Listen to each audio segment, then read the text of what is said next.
Welcome to Voices from the Bench, a dental laboratory podcast. Send us an email at info@voicesfromthebench.com or look for us on Facebook at Voices from the Bench.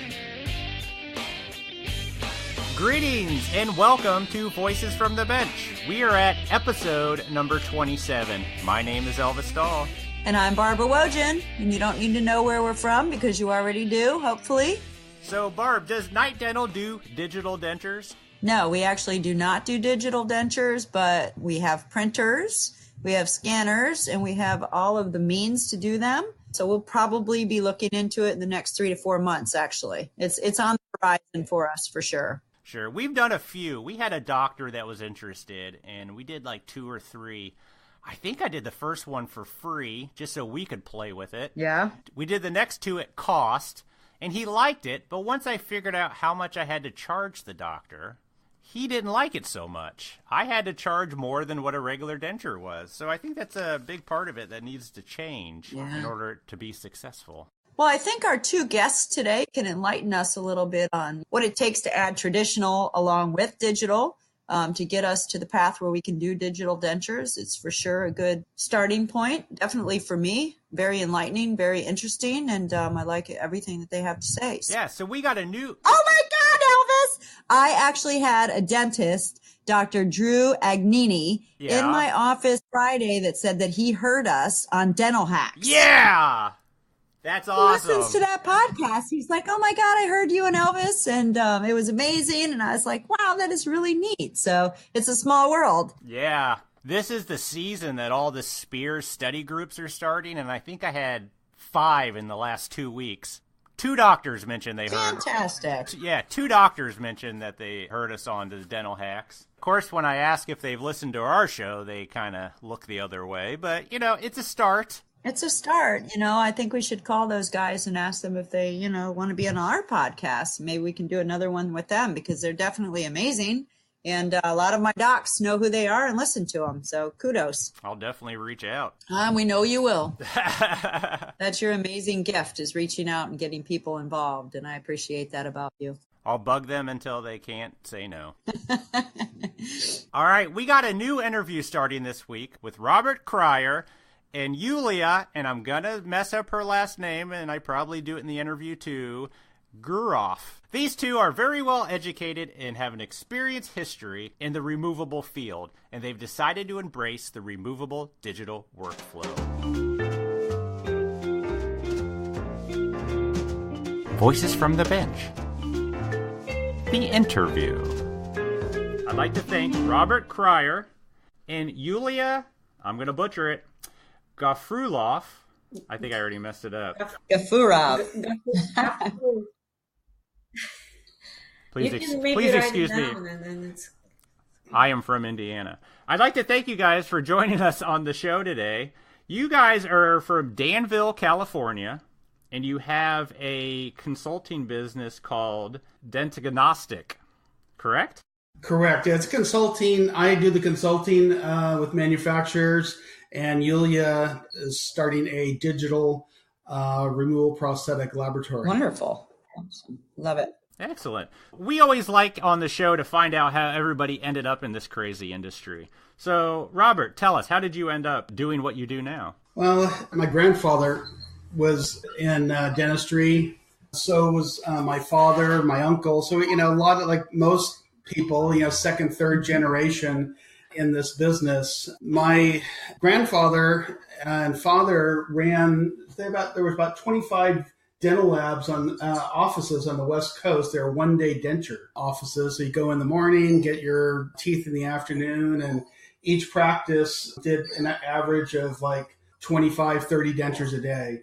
So they were kind of like the, the Aspen or the, affordable dentures of the 1930s and 40s and 50s. And then after that, it's how I got introduced to it. Later on, I was drafted during Vietnam. I was a field combat medic.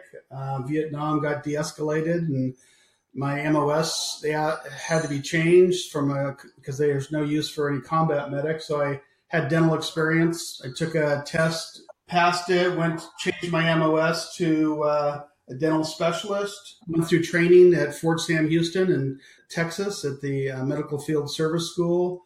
And on all aspects of dental technology, we learned crown and bridge, ceramics, dentures, partials, orthodontics, everything.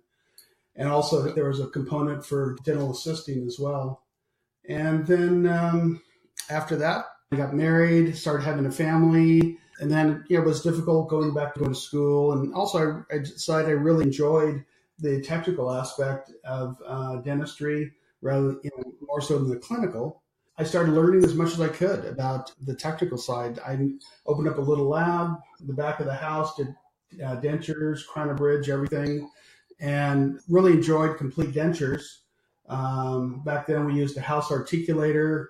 We everything set up with Pilkington Turner porcelain teeth, working with prosthodontists.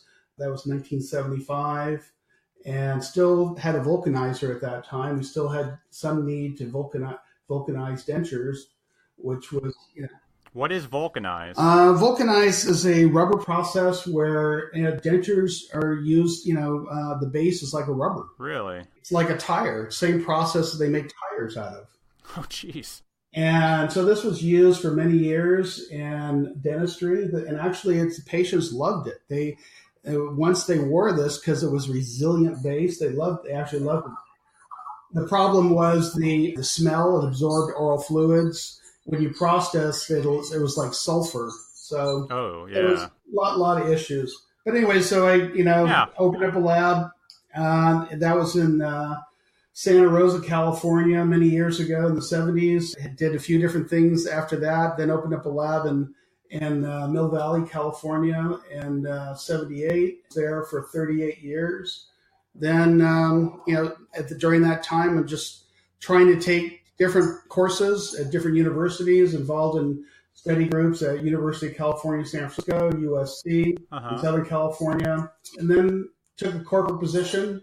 After that, want to learn about digital dentures, went to Scottsdale, Arizona, and with Yulia, we learned digital dentures, and I was very interested in, because I could see that was the future. And then here we are today in Danville, California, using the knowledge we have in digital and starting this business with consulting and making digital dentures. Excellent. What pulled you into digital dentures other than it's just going to be the future? I mean, do you see that it's going to be the only way in the future? No, absolutely. There's going to be I call it 3 different workflows. There's a conventional workflow that we've been used for many years, which has changed. Then we have a digital workflow. Then we have an integrated workflow where we'll use some of the steps in a conventional workflow, and then maybe at the end of it, or some portion of it, like in the try-in, we will digitize that. So, for example, conventionally, we might go to the try-in state, and then where we can move teeth around, they can try it in the mouth, and then we'll scan that try-in and use that try-in as a reference to set the teeth digitally, so we can create a file. And off that file, the patient will have this file in their history. So I look at STL files, kind of like radiographs, that eventually I think it'll be part of the patient's record. And as a prosthesis is altered, changed, modified over a period of time, then it'll be scanned, and those scans will be registered. So we have an updated file of the ongoing prosthesis. So Yulia, can you tell us kind of a little bit about how you got into this industry and where you're at now? Yeah, I will share with you. I'm from former Soviet Union, from Kazakhstan. Mm-hmm. So my story is that I was, after high school, I graduated high school. It was, a long time ago. But anyway, after I graduated high school, I didn't know, like all the kids, and they after the school, they don't know what they're gonna do.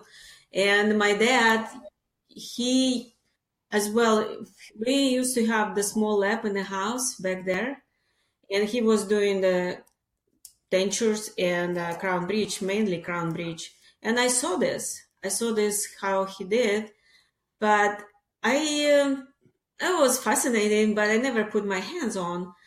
But after, like I said, after graduate school, I was like, what am I gonna do? I was going to be a dentist. I was at this time, I would like to be, but my dad said, well, if you want to be a good dentist, you better to be a good technician as well. And my brother, Wow. he is Wise words. my brother, he is a dentist. They have a practice with his wife here in Sacramento, California. So I have a couple members of my family that involved in this business.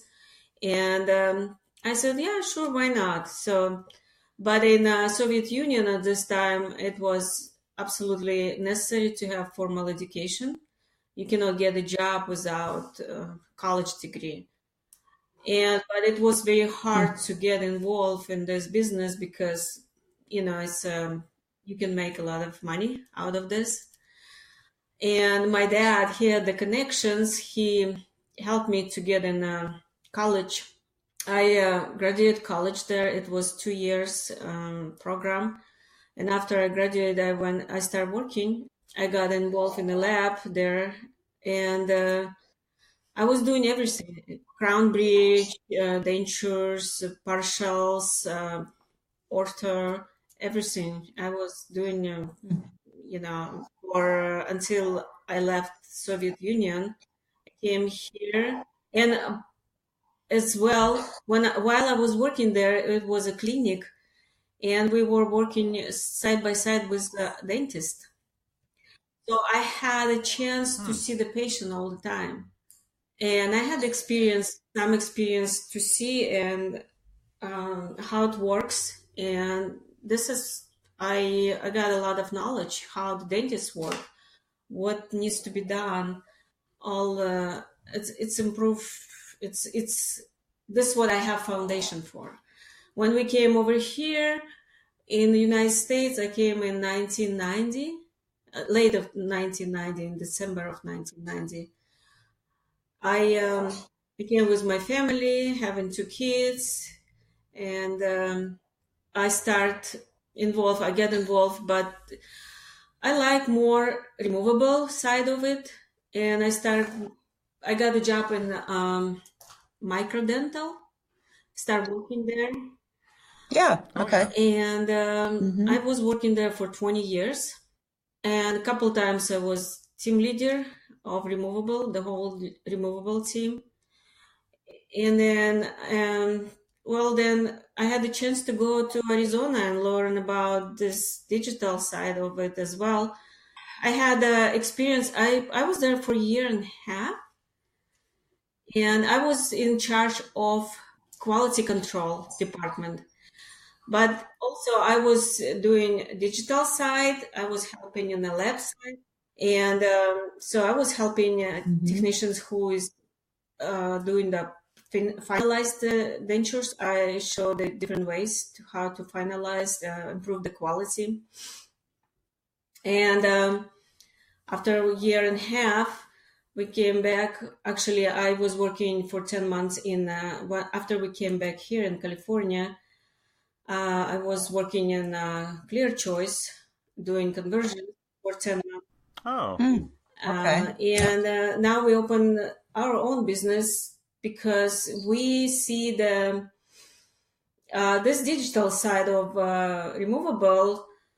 It's evolving, and we want to be part of it. We want to invest our knowledge, what we have, me and Robert, in conventional and digital side, and try to help this technology to move on, because we see this potential. We see a lot of advantage of it. Well, that's a great story. I definitely see a huge advantage into the digital technology. And I know Robert professionally has always been ahead of the curve. So I'm glad to see you guys forming this union. Yeah. Thank you, Barbara.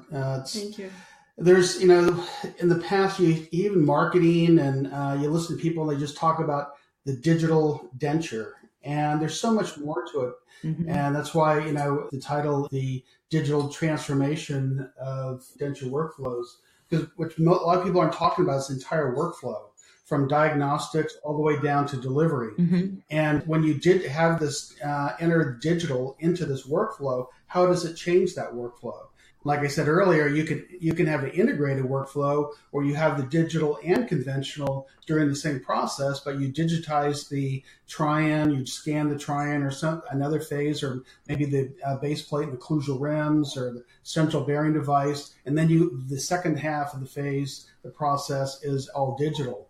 Once you understand what you can do digitally from the diagnostic, I mean, when I first saw STL files and looked at these residual ridges, the mouths, the arches, in different perspectives, where we could, how we're so limited on our dental articulator to look at, and with files in a diagnostics perspective, you're looking through the top of the superior or the inferior view of the articulator and right through the models, and you can see the relationships of the ridges. You can see so much more detail in a file than you can on an actual cast, as you well know in fixed prosthodontics.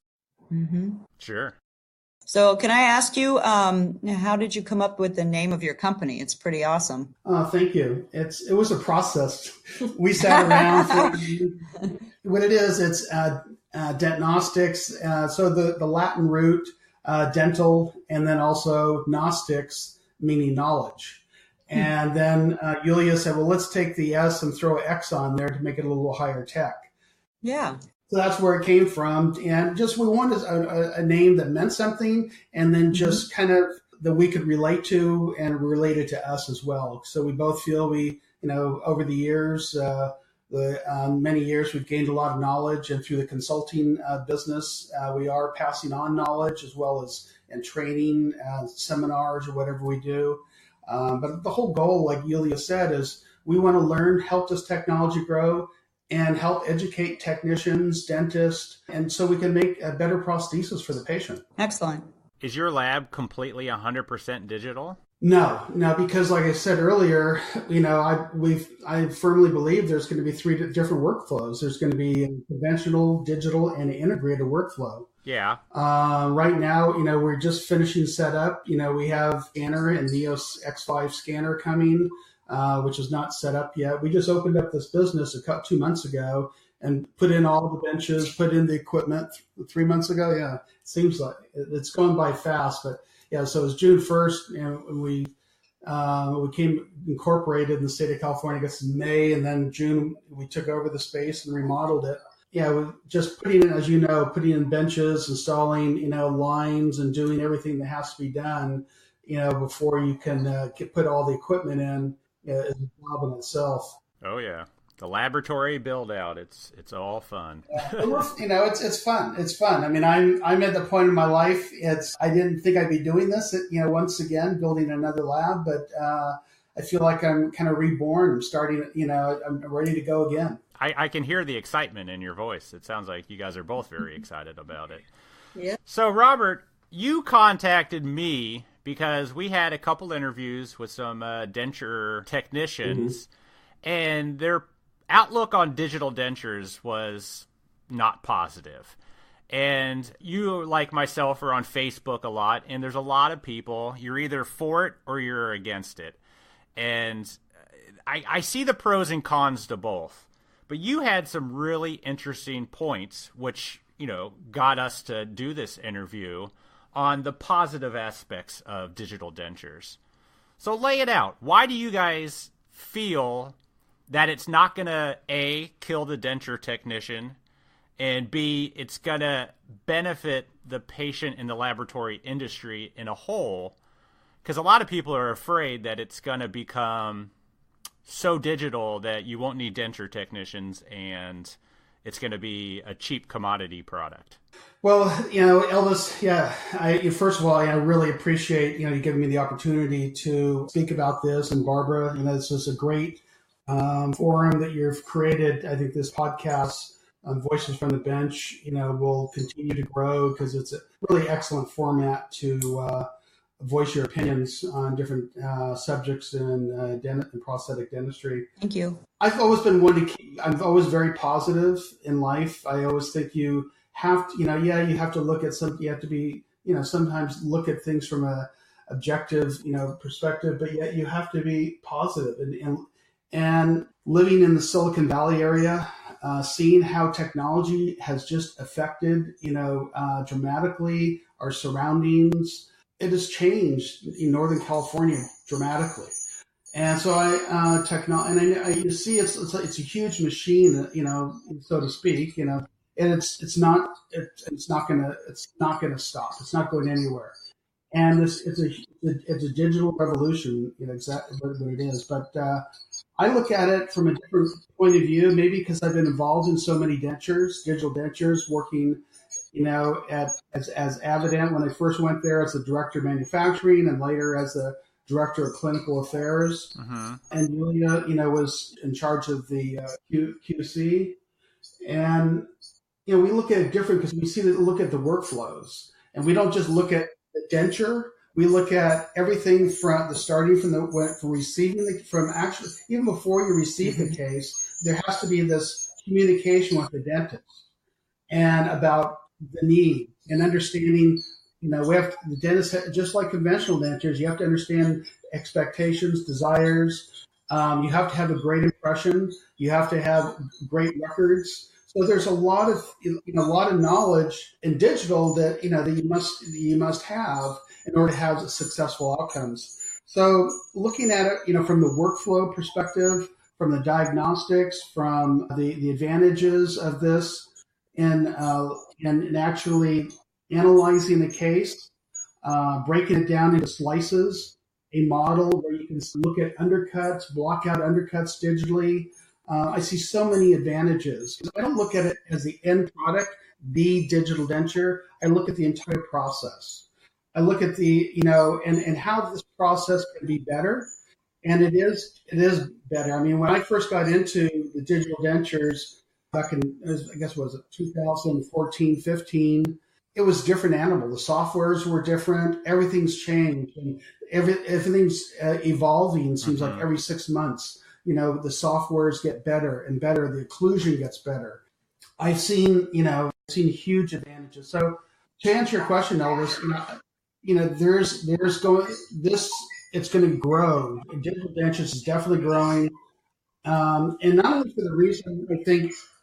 Because what kind of was stated in the earlier broadcast about technicians retiring, but also because in 1994, in the dental curriculum in the universities, removal prosthetics was cut out of the curriculum. It was cut back, and with dentures for the last 14 years has been an elective.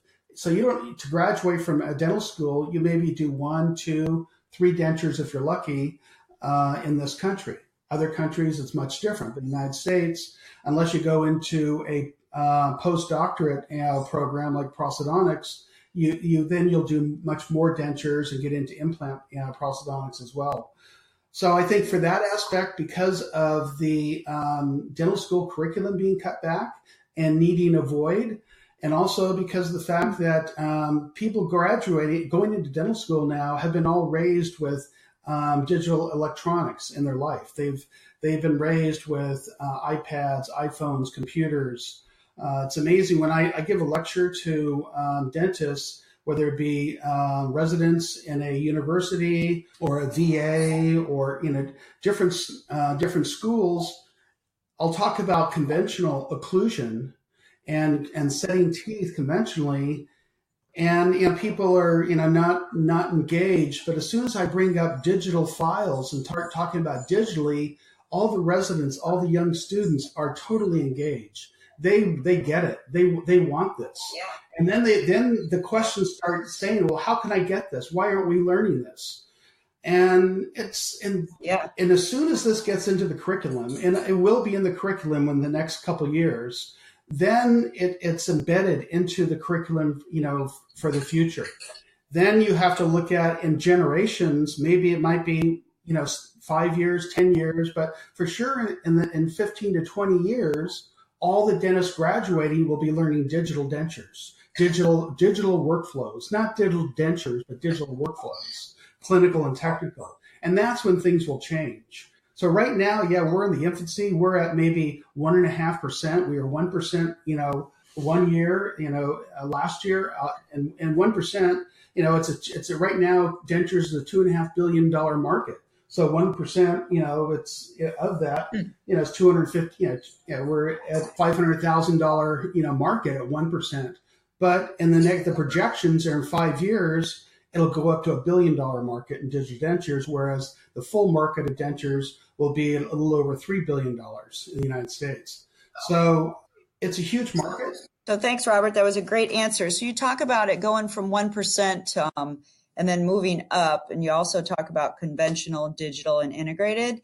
If I was a lab tech, or I am a lab tech, if I was a removable lab tech working with a doctor, where would you start? How would you get into this? What's the first move you would make? First technology you'd be looking at? Like, what would you advise me to do if I was wanting to get into this? I would say first for a dentist to get into it, to try the technology is to use it for an immediate denture or any type of interim appliance like an immediate provisionals. It's great technology to use for a conversion prosthesis. But the reason why is it's a provisional appliance. It's a lot of times with immediates. You have to grind a lot of the teeth because you have limited, prosthetic space.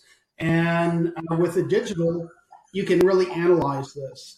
I mean, another aspect, if you take a step back, you first want to get into it from a diagnostic perspective and learn how to treatment plan digitally before you even get into the immediate. So I would say, answer your question, the first phase would be learn digital treatment planning. Okay. Utilizing technologies, different technologies. And a lot of companies now have their own, type of treatment planning software. And that's the first place to begin. Get used to the technology, understand the software, understand the workflows. There's a bunch of different companies competing in the digital denture market. You got some that, I think it was the Pala, where you finish traditionally. Ivoclars, where it's a milled. There's also ones where you can print the final denture. Where do you see the best method, or are they all good? Yeah, I think at this point, they all are contributing to the advancement of the technology. And we're in this phase right now, people talking about, subtractive, technologies, which is the milling, or additive technologies as being the future, which is the printing aspect of it. Mm-hmm. I think what people aren't really talking about is the software, the difference in the software, because it's the software that truly makes the difference in the prosthesis. I would urge people to look at the differences in software, the capabilities in software for occlusion, for setting teeth, for running occlusion maps. I've been really impressed with the software I've used because we've checked it with T-scans. So we've ran an occlusal map with the software, and then on delivery, we've done a T-scan chair side, and it's amazing. The points of occlusion are identical. So I would say look at software. There's different workflow processes with each manufacturer. Like you said, some are conventionally finishing the denture. And I mean, Yulia would be a good one to speak of this because she was really involved with the end processes of the milled prosthesis. The workflows are a little bit different. Right now, I mean, if you want to talk about manufacturers and really wanted to talk about workflows, but since you brought up different manufacturers, the Avident I chose to work at Avident, to go to Avident because I kind of looked at them as kind of like years ago, the Apple, they're a small company, but kind of they're really cool. And I thought it'd be, to a good place to, so at times you got to be careful who you hitch your wagon to, but I found, I learned a lot, and I wanted to get immersed in the technology and learn. I would urge, people to really talk, because a lot of manufacturers really aren't talking about software. I like Avident because they have their own engineers write their own software. They don't use third-party softwares. Oh. It's an amazing, it's amazing tech engineers because they also did the Invisalign software. They don't talk about the history of all the engineers involved in their software, but it's truly some amazing and brilliant people. So do I understand that if you use Avident, You can't design on a 3 shape? Yes and no. I mean, you can scan on the 3 shape Uh-huh. and export the STL file to them, and they will design. They don't have the capabilities of copy milling. It gets probably 98% of theirs, so they have to use whatever the file is as a reference. So if you were to scan a denture, then they would, and you tell them the mold, they would take that mold and replace the mold tooth by tooth and use what your scan is as a reference, and then design the denture and then send it back to you in an interactive PDF. Interesting. And I can respect all about software and having a company that's designing their own software, because anytime you deal with a third party, it makes your life a lot more difficult, and it makes running a laboratory a lot more difficult. So I see your point on that for sure. Yeah, I mean, we have some great companies. I mean, I was involved with Ivoclar for many, many years, and I totally respect the company, and involved with other companies, and now working with with Dentsply. But my goal and Yulia's goal is try to help create something better for the end result's going to go for the patient. Whatever we can do in the long term to make a compromised edentulous patient's life better, I think, and leave something for the profession. I think that's our objective. So, Yulia, I've got a question. So if you talk about the conventional digital integrated, what does that look like? A big thank you to Robert and Yulia. Next week, we continue the conversation and learn more about the digital workflow in our removable departments. Robert actually spoke at the International Digital Denture Symposium in Phoenix just this last weekend. So I guess he must know what he's talking about. He definitely knows what he's talking about, and he's been amazing in our industry for many, many, many years. And I think this episode's awesome, and I've learned so much, and I can't wait to hear the next episode. The great thing about this interview is that it came about because of a previous interview. Robert contacted me and we started talking. Bam! Interview. It's that easy. If you have a viewpoint on any subject in our field, send us an email at info@voicesfromthebench.com, or you can send us a message via Facebook. We love hearing from you. We're happy to bring this to you, and we want to know you're out there and you're listening and you enjoy our podcast. Hit us up. Let us know. Speaking of Facebook, if you haven't liked our page, please do so, and invite all your dental technician friends to like our page also. Keep up to date on all things Voices from the Bench. Head over to our website, voicesfromthebench.com, get yourself a t-shirt, and check out the bios of all the guests we have on the podcast. You guys have an awesome week, and we will see you next week. All right, have a good one. Check you later. Bye. Bye.